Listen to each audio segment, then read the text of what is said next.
Right breaking చూస్తున్నాం. వరంగల్ జిల్లా Chennaraopet polling కేంద్రం వద్ద ఉద్రిక్తత చోటు చేసుకుంది. కాంగ్రెస్ బీఆర్ఎస్ కార్యకర్తల మధ్య వాగ్వాదం చోటు చేసుకుంది. తమ ఓటర్ను ఎలా అభ్యర్థిస్తారంటూ ఓ వర్గం ఆగ్రహం వ్యక్తం చేసింది. పోలింగ్ బూత్ వద్ద ఇరు వర్గాలు అసభ్య పదజాలంతో దూషించుకున్నారు. పోలీసులు రంగప్రవేశం చేయడంతో వివాదం సద్దుమణిగింది.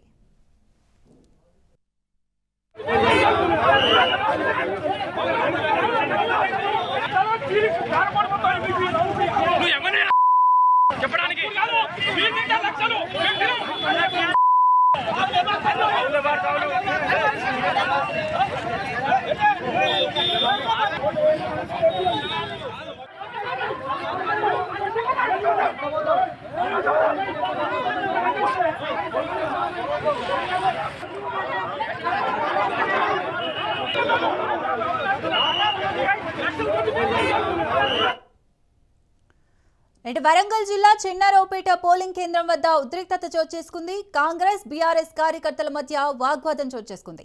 తమ ఓటర్ను ఎలా అభ్యర్థిస్తారంటూ ఓ వర్గం ఆగ్రహం వ్యక్తం చేసింది.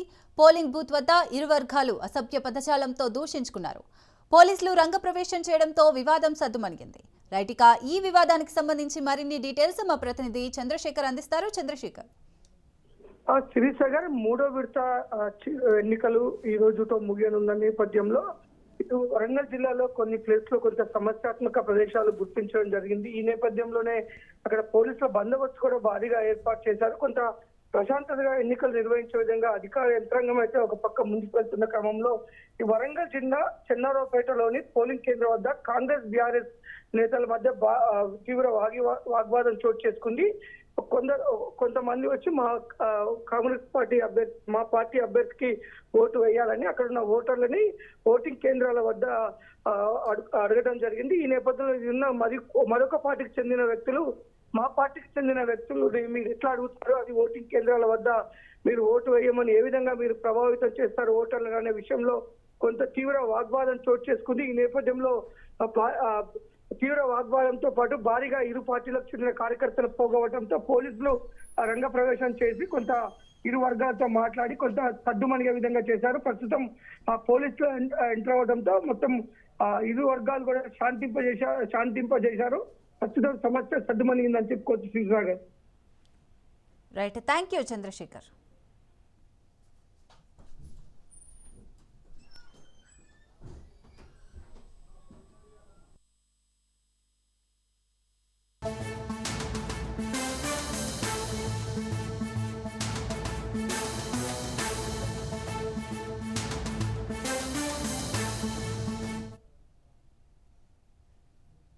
Yes, right now TPCC working president Jaggareddy మాట్లాడుతున్నారు. ఇప్పుడు లైవ్ చూద్దాం.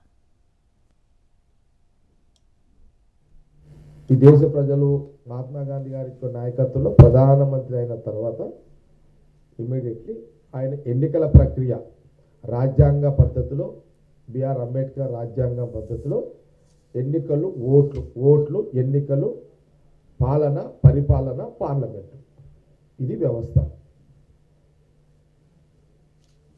మనం ఈ మధ్యలో చూస్తున్నాం. ఈ మధ్యలో పార్లమెంటు సంబంధించి మనము అంటే ఇక ప్రజా సమస్యలను బీజేపీ ప్రభుత్వం, ప్రధానమంత్రి మోడీ గారు, అమిత్ షా గారు, కేంద్రంలో బీజేపీ ప్రభుత్వం, మనం ఈ మధ్య కాలంలో చూస్తున్నది ఏందయ్యా అంటే రోజు టార్గెట్ ప్రజా సమస్యల మీద చర్చ పార్లమెంట్లో లేదు, ప్రజా అవసరాలకు సంబంధించిన చర్చ పార్లమెంట్లో లేదు, గ్రామీణ ప్రాంతంలో రైతులు ఎట్లున్నారు, మహిళలు ఏ రకంగా ఉన్నారు, యువతకు ఉద్యోగాలు ఏ రకంగా అమలవుతున్నాయా లేవా అనే చర్చ మనము బీజేపీ ప్రభుత్వంలో మోడీ గారు ప్రధానమంత్రి, అమిత్ షా గారి వారి పాలనలో మనం పార్లమెంట్లో ఈ మధ్యలో ఎక్కడ కూడా చర్చ మనం చూస్తలేం. టీవీలలో కానీ మీడియాలో కానీ చూస్తలేం. దీని మీద చర్చనే లేదు అసలు. ఈ దేశంలో రైతులు ఎట్లున్నారు, మహిళలు ఎట్లున్నారు, యువకులు, చదువుకున్న యువకుల ఉద్యోగాల పరిస్థితి ఏంటి అనే దాని మీద ఎక్కడ కూడా ప్రధానమంత్రిగా ఒక బాధ్యతగా మరి ఎక్కడ కూడా చర్చ పార్లమెంట్లో జరుగుతలేదు. ఈ మధ్య కాలంలో మనం కొన్ని నెలల నుంచి చూస్తున్నాం. స్వాతంత్రం తీసుకొచ్చిన, స్వాతంత్ర పోరాటం చేసిన స్వాతంత్ర ఉద్యమం చేసిన భారతదేశ స్వాతంత్రం కోసము ఆస్తులు దారదత్తం చేసిన ఆ కుటుంబం జవహర్లాల్ నెహ్రూ గురించి మనం మొన్న చూసినాం. వారి టార్గెట్ అంటే స్వాతంత్రం ఒక 12 సంవత్సరాలు జైలు జీవితం, స్వాతంత్ర దేశ ప్రజల కోసం, స్వాతంత్ర ఉద్యమం కోసం, స్వాతంత్రం రావాలని 12 సంవత్సరాలు జైలు జీవితం గడిపిన జవహర్లాల్ నెహ్రూని టార్గెట్గా ఈరోజు బీజేపీ మోడీ, బీజేపీ అమిత్ షా పార్లమెంట్లో మాట్లాడుతున్నారు. వాళ్ళ త్యాగాలు, వాళ్ళ పోరాటాలు, వాళ్ళు తీసుకొచ్చి వాళ్ళ ప్రయత్నంలో వచ్చిన వారితో పాటు దేశ ప్రజలు, ఆనాటి ప్రజలు, అనేక మంది మహానుభావులు తీసుకొచ్చిన ఈ స్వతంత్రాన్ని, ఇంత పెద్ద డెమోక్రసీ, ఇంత పెద్ద ఇండిపెండెన్స్ సిస్టంలో అసలు జవహర్లాల్ నెహ్రూ గారి యొక్క టార్గెట్ ఏందో విచిత్రమైన. అసలు మీరు ఎన్నుకోబడ్డది ప్రజల పాలన ఏ రకంగా, ప్రజలకు ఈ దేశంలో ఏ రకంగా సుఖశాంతితో ఉన్నారా లేరా, లేకపోతే ఏం చేయాలని మీద చర్చ జరగాలి. కానీ జవహర్లాల్ నెహ్రూ గారిని గురించి టార్గెట్, మొన్న జవహర్లాల్ గురించి కానివ్వండి, లేకపోతే వందే మాతరంకి సంబంధించిన గీతం విషయంలో కానివ్వండి, మొన్న ప్రియాంక గాంధీ గారు చాలా చక్కగా, నీట్గా, ధీటుగా, సూటిగా, మెత్తగా, సున్నితంగా, నెమ్మదిగా ప్రియాంక గాంధీ గారు బీజేపీ ప్రధానమంత్రికి, అమిత్ షాకు, బీజేపీ గవర్నమెంట్కి చాలా చక్కగా చెప్పింది. దానికి వాళ్ళ దగ్గర జవాబు లేదు, వాళ్ళకు. అసలు జవహర్లాల్ నెహ్రూ గారి టార్గెట్ ఏంటి ఇప్పుడు? అసలు ఎందుకు అది ఏంది అసలు అది? ఇప్పుడు జవహర్లాల్ నెహ్రూ, ఇక మహాత్మా గాంధీ. ఇప్పుడు మహాత్మా గాంధీ ఏ రకమైన శాంతియుత సత్యాగ్రహ, హింస లేకుండా అహింసా మార్గంలో దేశ ప్రజలకు ఎక్కడ ప్రాణాలు పోకుండా, దేశ ప్రజలు బలిగాకుండా, దేశ ప్రజల కుటుంబాలు బలిగాకుండా, దేశంలో ఏ వ్యక్తి మరణించకుండా స్వతంత్ర ఉద్యమంలో అనేక జాగ్రత్తలు మహాత్మా గాంధీ గారు తీసుకొని ఆ రోజు నడుం బిగించి వారు సత్యాగ్రహ, వారైతే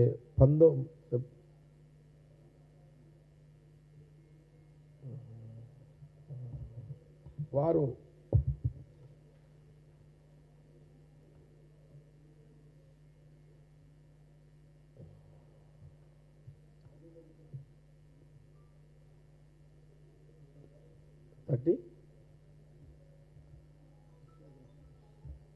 నువ్వు ఎక్కడ రాసినావు మరి? అదే నువ్వు ఎక్కడ రాసినావు అంటున్నాడు. 1930.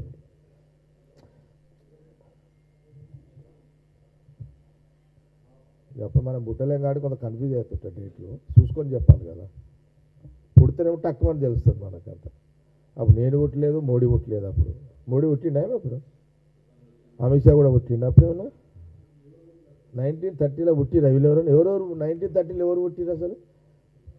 1930లో మోడీ గారు ఏమైనా పుట్టిండా? అమిత్ షా ఏమైనా పుట్టిండా? అంత డీటెయిల్ పుట్టిండా? పుట్టలేడు కదా. 1913లో అప్పుడు మహాత్మా గాంధీ గారు స్వాతంత్ర ఉద్యమ సత్యాగ్రహ పోరాటము 1930 సంవత్సరంలో మొదలుపెట్టినాడు. ప్రధానమంత్రి మోడీ గారు పుట్టలేదు, అమిత్ షా పుట్టలేడు. ఇప్పుడు పుట్టనోళ్ళు మహాత్మా గాంధీని ఇప్పుడు జవహర్లాల్ నెహ్రూ విమర్శిస్తున్నారు పార్లమెంట్లో. ఇది ఎక్కడ న్యాయం అండి? ఇది నైతిక విలువలు ఏమైనా ఉన్నాయా? విలువలతో అసలు వీళ్ళకు బీజేపీ అధిష్టానానికి, కేంద్ర అధిష్టానానికి ఏమైనా విలువలు ఉన్నట్ట? దీన్ని దేశ ప్రజలు ఆలోచించండి. ప్రధానంగా ఈ రెండు తెలంగాణ, ఆంధ్ర తెలుగు ప్రజలు ఒకసారి, నేను తెలుగులో చెప్తున్నా కాబట్టి తెలుగు ప్రజలు ఒకసారి ఆలోచించేయండి. రెండు రాష్ట్రాల తెలుగు ప్రజలు ఒకసారి ఆలోచించేయండి. 1930లో స్వతంత్రము స్వేచ్ఛ దేశ ప్రజలకు అందించాలని ఆ రోజు మహాత్మా గాంధీ గారు సత్యాగ్రహ కార్యక్రమాన్ని మొదలుపెట్టాడు. ఆ రోజు పుట్టని మోడీ గారు, ఆ రోజు పుట్టని అమిత్ షా గారు ఈరోజు మహాత్మా గాంధీ గారి గురించి, జవహర్లాల్ నెహ్రూ గారి గురించి మాట్లాడుతున్నారు అని అంటే ఇది న్యాయమా? ఇది ధర్మమా అని కాంగ్రెస్ పార్టీ అడుగుతున్నది, ప్రశ్నిస్తున్నది. రెండు రాష్ట్రాల ప్రజలు కూడా, తెలుగు ప్రజలు ఎక్కడున్నారో, ఈ రెండు రాష్ట్రాలే కాదు, ఈ దేశంలో ప్రపంచ దేశాల్లో రెండు తెలుగు రాష్ట్రాల ప్రజలు ఉన్నారు. ఎక్కడున్నా సరే, ఏ దేశంలో సరే, నేను ఈ మీడియా ద్వారా ఎవరైనా చూసినట్టయితే దీన్ని మీరు ఒకసారి ఆలోచన చేయాలని నేను కాంగ్రెస్ పార్టీ గాంధీ భవన్ ద్వారా యావత్ ప్రజలందరూ కూడా అబ్జర్వ్ చేయండి. ఈరోజు ప్రధానమంత్రి మోడీ, అమిత్ షా మహాత్మా గాంధీ గారి గురించి, ఈరోజు జవహర్లాల్ నెహ్రూ గురించి టార్గెట్ చేస్తూ వాళ్ళు, నేను చాలా సందర్భాల్లో చెప్పిన, ఈ మహాత్మా గాంధీ గారిని, జవహర్లాల్ నెహ్రూ గారిని, రాహుల్ గాంధీ గారి యొక్క కుటుంబాన్ని ఈ దేశ రాజకీయాల్లో వీళ్ళ పేర్లు వినబడొద్దు అని ఒక కుట్ర బీజేపీ టార్గెట్గా పనిచేస్తుంది. వీళ్ళు టార్గెట్గా పనిచేస్తున్నారు. ఇది ఎంత అన్యాయం అండి, ఇది ఎంత దుర్మార్గం అండి, ఇది ఎంత నీచమైన పరిపాలన అండి ఇది. మీకు ప్రజలు బీజేపీ మాటలు విని 3 సార్లు మీకు అవకాశం ఎందుకు ఇచ్చిరండి? మీరు ప్రజా సమస్యల మీద ప్రజల సమస్యలను తీర్చండి, వాళ్ళ కోరికలు నెరవేర్చండి. మీ పరిపాలన ద్వారానే మీకు 3 సార్లు అవకాశం ఇస్తే మీరు ఏం పని చేస్తున్నారండి? ప్రధానమంత్రి మోడీ గారు, అమిత్ షా గారు, బీజేపీ పార్టీ గవర్నమెంటు, మీరు మహాత్మా గాంధీ గారిని, జవహర్లాల్ నెహ్రూ గారిని, మరి రాహుల్ గాంధీ గారి యొక్క కుటుంబాన్ని టార్గెట్ చేస్తూ మీరు పనిచేస్తున్నారు. అంటే మీ పాలన దేశ ప్రజలు మీకు ఇచ్చింది వీళ్ళని టార్గెట్ చేయడానికే? దేశ ప్రజలు కూడా ఆలోచన చేయండి అని నేను మన కాంగ్రెస్ మీడియా ద్వారా కోరుతున్నా. ఆలోచన చేయండి. వాళ్ళ త్యాగాలు, వాళ్ళ వయస్సు, వాళ్ళ కోరికలు ఎన్నో త్యాగం చేసిరండి వాళ్ళు. మహాత్మా గాంధీ వయసు అంతా జైలే కదా, మహాత్మా గాంధీ లైఫ్ అంతా జైలు పాలే కదా. వయసు ఏం వయసు అన్నది అప్పుడు? యవ్వనం వయసులో వాళ్ళ లైఫ్ అంతా. మహాత్మా గాంధీ, జవహర్లాల్ నెహ్రూ చిన్న వయసులో, ఇందిరాగాంధీ గారు ఆ రోజు అటు ఇటు, ఆమె 6 సంవత్సరాలు జైల్లో ఉంది, ఇందిరాగాంధీ గారు కూడా. అరే ఎంత అన్యాయం, దుర్మార్గం ఇది. దేశ ప్రజలు ఆలోచన చేయాలి. ఇదంతా వాళ్ళ వయసునంతా కూడా, వాళ్ళ వయసును వదులుకున్నారు, వాళ్ళ శక్తిని అన్ని వదులుకున్నారు వాళ్ళు. 12 ఏళ్ళు జవహర్లాల్ నెహ్రూ జీవితము, ఆ యవ్వనము, ఆ వయసులో 12 ఏళ్ళు జైలు జీవితం అంటే ఏమనుకుంటున్నారు? ఇదంతా మీ తీరేమైనా క్రిమినల్సా? మనం 2 రోజులు, 3 రోజులు, 10 రోజులు జైలు పోతే కాళ్ళు చేతులు కొట్టుకుంటామండి.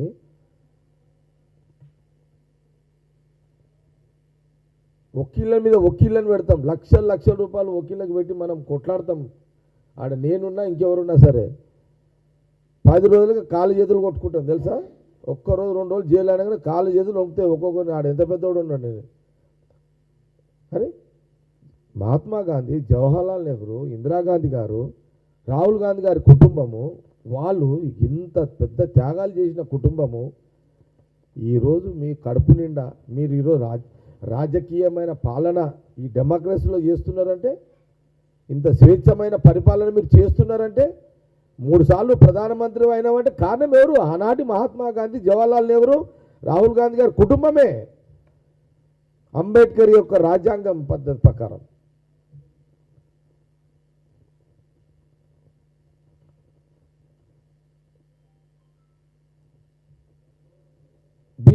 బీసీ అని చెప్పుకున్నావు, సంతోషమే.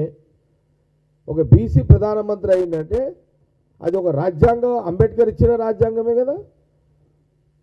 మరి ఈ అంబేద్కర్ ఇచ్చిన రాజ్యాంగాన్ని ప్రధానమంత్రి ఎవరు? జవహర్లాల్ నెహ్రూ గారే కదా. మరి దానికి డైరెక్షన్ ఎవరు? మహాత్మా గాంధీ కదా. అంటే ఒక మహాత్మా గాంధీ, ఒక జవహర్లాల్ నెహ్రూ గారు అంబేద్కర్ ద్వారా ఒక రాజ్యాంగాన్ని నిర్మించి ఒక వ్యవస్థను ఏర్పాటు చేసి ఓట్ల ద్వారా ప్రజాపాలన వచ్చే విధంగా, రాచరిక పాలన కాకుండా ఈ రోజున ప్రధానమంత్రి అయిన అమిత్ షా హోమ్ మినిస్టర్ అంటే అది కారణం ఓన్లీ మహాత్మా గాంధీ, జవహర్లాల్ నెహ్రూ, రాహుల్ గాంధీ కుటుంబమే. వారు తెచ్చిన చట్టాలు, వారు తీసుకొచ్చిన ఏర్పాటు చేసిన న్యాయ వ్యవస్థలు.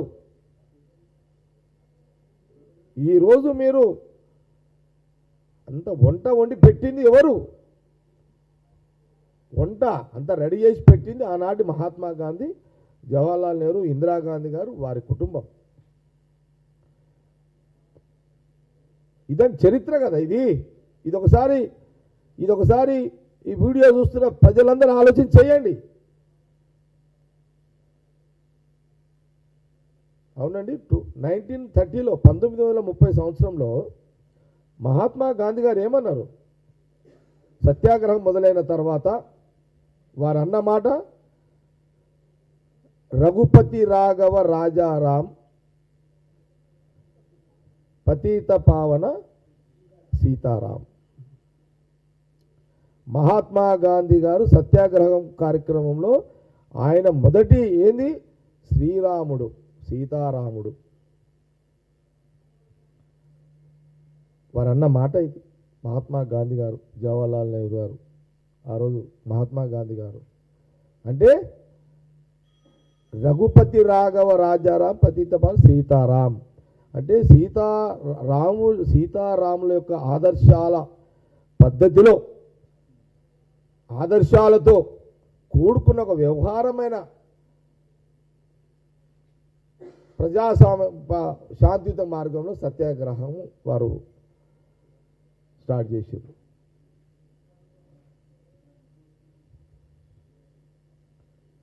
ఆ రోజు రఘుపతి రాఘవ రాజారాం పతిత పావన సీతారామన్న మహాత్మా గాంధీ గారు 1930 సత్యాగ్రహ కార్యక్రమం మొదలుపెట్టిన రోజు అన్న మాట.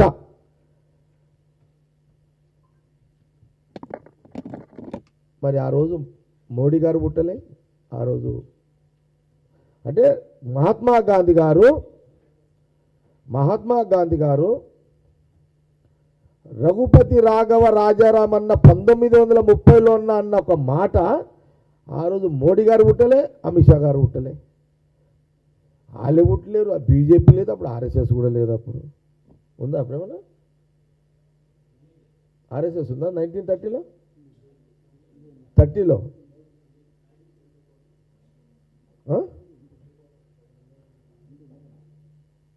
సరే ఉందో లేదు తర్వాత చెక్ చేసి మాట్లాడదాం అది. ఓకే సరే ఓకే. వాళ్ళ కంట్రిబ్యూషన్ లేదు కదా. ఆర్ఎస్ఎస్ కంట్రిబ్యూషన్ ఏముంది? వాళ్ళదేం కంట్రిబ్యూషన్ లేదు.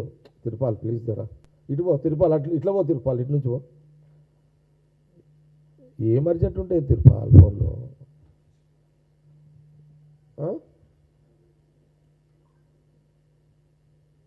ఉన్నదా అట్లా? అరే నేనేమంటున్నట్టే ఆ రోజు రఘుపతి రాఘవ రాజారాం అని 1930 సంవత్సరంలో సత్యాగ్రహ కార్యక్రమంలో మొదలుపెట్టిన మహాత్మా గాంధీ యొక్క సీతారాముల యొక్క ఆదర్శాల మేరకు మొదలుపెట్టిన అహింసా మార్గంలో వారు స్వతంత్ర ఉద్యమం చేపట్టిన మహాత్మా గాంధీ గారు తీసుకొచ్చిన పాలనే ఇదంతా. మీరేం చేశారు? हाउ टू रूल में कैसे आना, कैसे पावर में आना. भाई मैं क्या बोल रहा हूं भाई, जिस दिन 1930 में जब महात्मा गांधी जी, उनका यही शब्द था, ये देश को यही मैसेज दिए. क्या मैसेज दिए महात्मा गांधी जी 1930 में सत्याग्रह जो मूवमेंट में?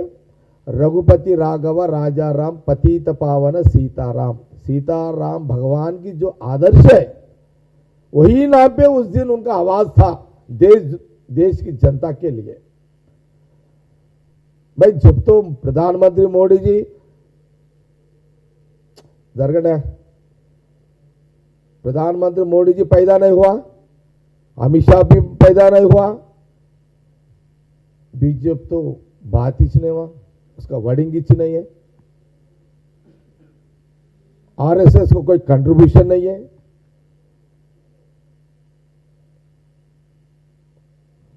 वो था महात्मा गांधी जी का, मगर आप क्या किए? ये देश के लिए सीताराम भगवान के लिए जो मैसेज दिया है महात्मा गांधी जी, आप जब जो बीजेपी पैदा हुआ 40 साल हुआ, भाई कांग्रेस पार्टी पैदा होके बर्थडे 140 ईयर्स, 140 साल यो कांग्रेस पार्टी पैदा हुआ बर्थडे, मगर बीजेपी पैदा हुआ 40 साल हो रहा। 40 साल कहां, 140 कांग्रेस का बर्थडे कहां? महात्मा गांधी जी एंड जवाहरलाल नेहरू जी, जो राहुल जी का खानदान, इंदिरा जी, आज का सोनिया गांधी जी, प्रियंका गांधी जी, राजीव गांधी जी, ये पूरा खानदानी ये देश के लिए जायदाद कुर्बान कर दिए, जान भी दिए, उनका लाइफ, यंग लाइफ भी दे दिए लोग, जवानी भी दे दिया, उनका जवानी भी दे दिया लोग, देश के इंडिपेंडेंस के लिए वो लोग का जवानी भी दे दिया लोग।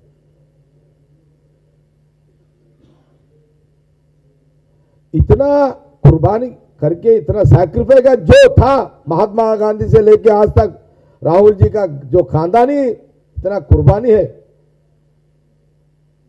भाई आज आप सवाल कर रहे हैं प्रधानमंत्री जी, आप अमित शाह जी आप सवाल कर रहे हैं पार्लियामेंट में आराम से बैठ के, क्या आपको महात्मा गांधी जी को या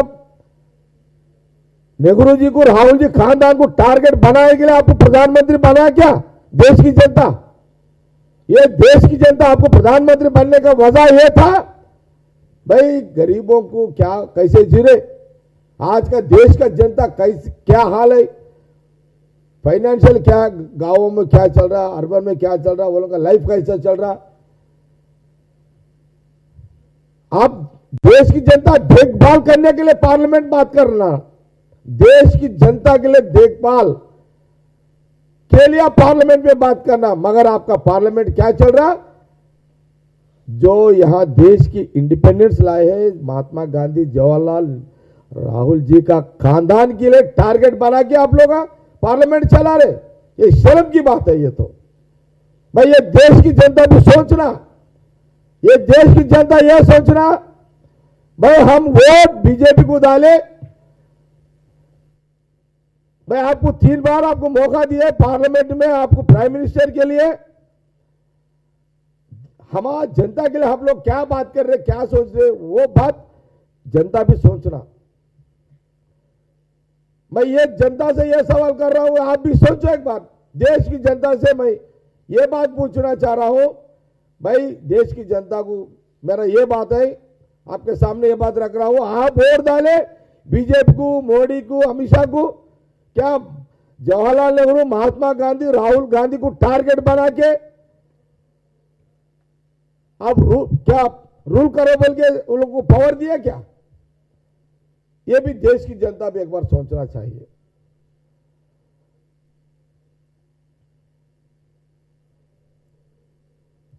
बीजेपी नेता को शर्म आना चाहिए, ये गलत की काम आप लोग करना। वंदे मातरम को टारगेट बनाते हैं, हल्लू हल्लू वंदे मातरम गीत को आप टारगेट बना रहे, अब इन फ्यूचर में जनगण मन को भी टारगेट बनाते हैं आप लोग।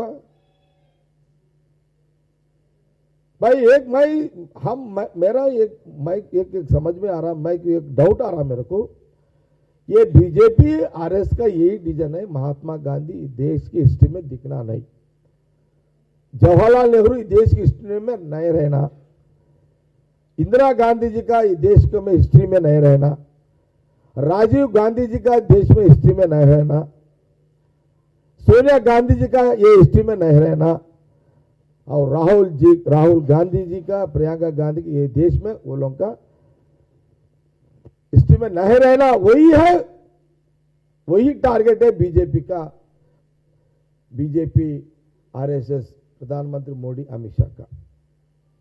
आप जनता के लिए प्राइम मिनिस्टर नहीं बने साहब, आप ये खानदानी राहुल गांधी जी खानदान को टारगेट बनाने के लिए आपको प्रधानमंत्री ऐसा दिख रहा है यहां, तो ये शर्म की बात है यार।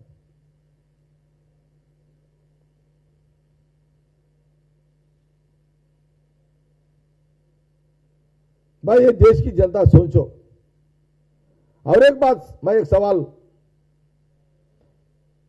भाई 1930 में जो महात्मा गांधी जी जो सीताराम भगवान के नाम पे जो उन्हें सत्याग्रह में शुरू किया, नहीं वहां से उनका मैसेज चालू हुआ, मगर उस दिन देश जनता के लिए सीताराम भगवान के एक मैसेज दिए, आदर्श पुरुष का एक मैसेज दिए, मगर 40 साल में आप पैदा होगा, आप क्या किए? आप तो राम मंदिर बाबरी मस्जिद इशू ला के झगड़ा लगा के आप लोग हुकूमत में आने का कोशिश किए। सीताराम भगवान के नाम पे आप लोग गवर्नमेंट बने, मगर महात्मा गांधी जी रूल पावर के लिए नहीं, जनता को एक करने के लिए एक मैसेज दिए। कितना फर्क है, ये जनता भी सोचना। महात्मा गांधी सीताराम भगवान के नाम पे जो मैसेज दिए है देश की जनता को, क्या वोटों को लेकर है क्या उस दिन महात्मा गांधी जी, जवाहरलाल नेहरू जी? मगर आप तो सीताराम भगवान के नाम पे वोट बनाए हैं, आप प्रधानमंत्री बने हैं, ये थर्ड टाइम भी आप लोग वही नाम पे आप लोग हुकूमत में आए। इतना फर्क है भाई, ये जनता भी सोचना पड़ता। जनता यहां देश की जनता, तेलंगाना आंध्र प्रदेश से लेकर देश की जनता भी सोचना पड़ता। सोचो, ये सोचो।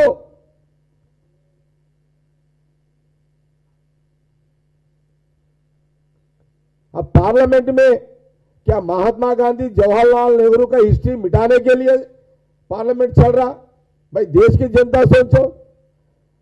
भाई प्रधानमंत्री मोदी जी क्या बोले?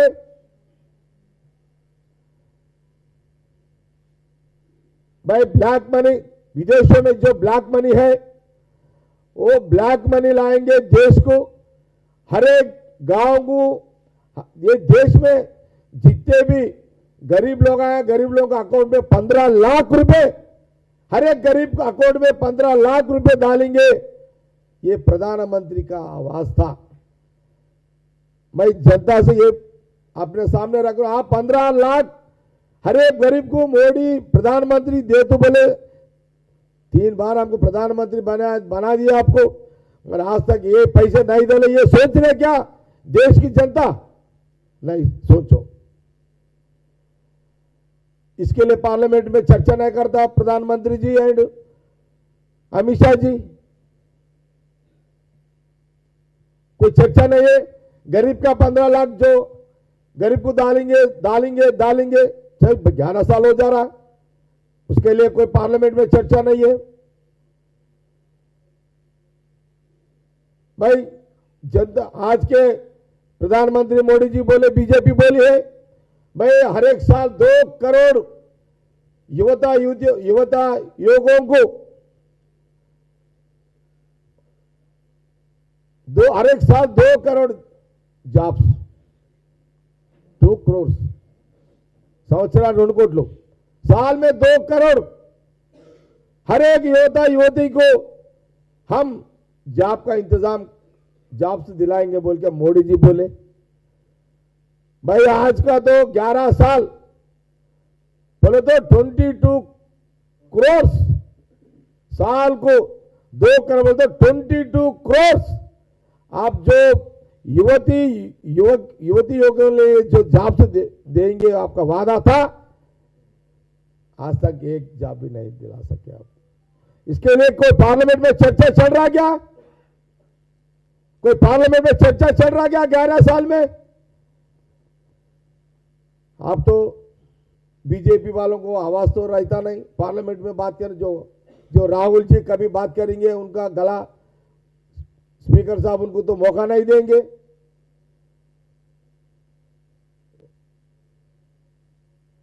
ये कहां चले गए?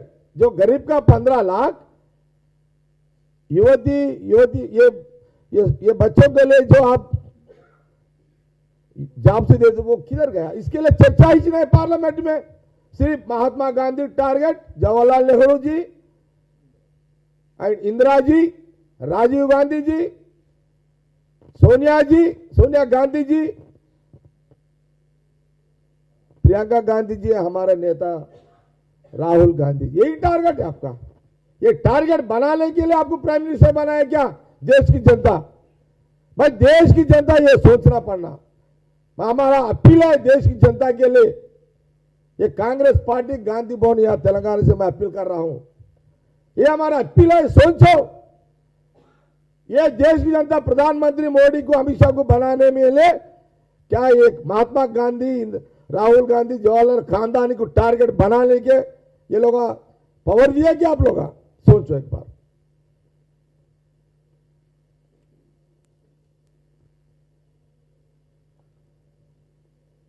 महात्मा गांधी जी सीताराम भगवान के नाम पे इंडिपेंडेंस लाए हैं, मगर यहां लोग सीताराम भगवान के नाम पे पावर पॉलिटिक्स कर रहे हैं। कितनी शर्म की बात है ये लोगों की। भाई चलो, अभी सोनिया गांधी जी, मनमोहन सिंह प्राइम मिनिस्टर जी, हमारे नेता राहुल गांधी जी,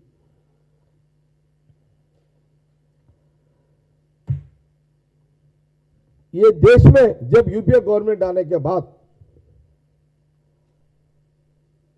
जब सोनिया जी, राहुल गांधी जी, प्राइम मिनिस्टर मनमोहन सिंह जी बैठ के हर एक गांव में, एक देश में हर एक गांव में, हर एक टाउन में, हर एक जो गरीब लोग आप काम करके जीने के लिए, डेली रोजगार के लिए, डेली काम करके रोजगार जीने के लिए महात्मा गांधी उपाधि हामी पथकम,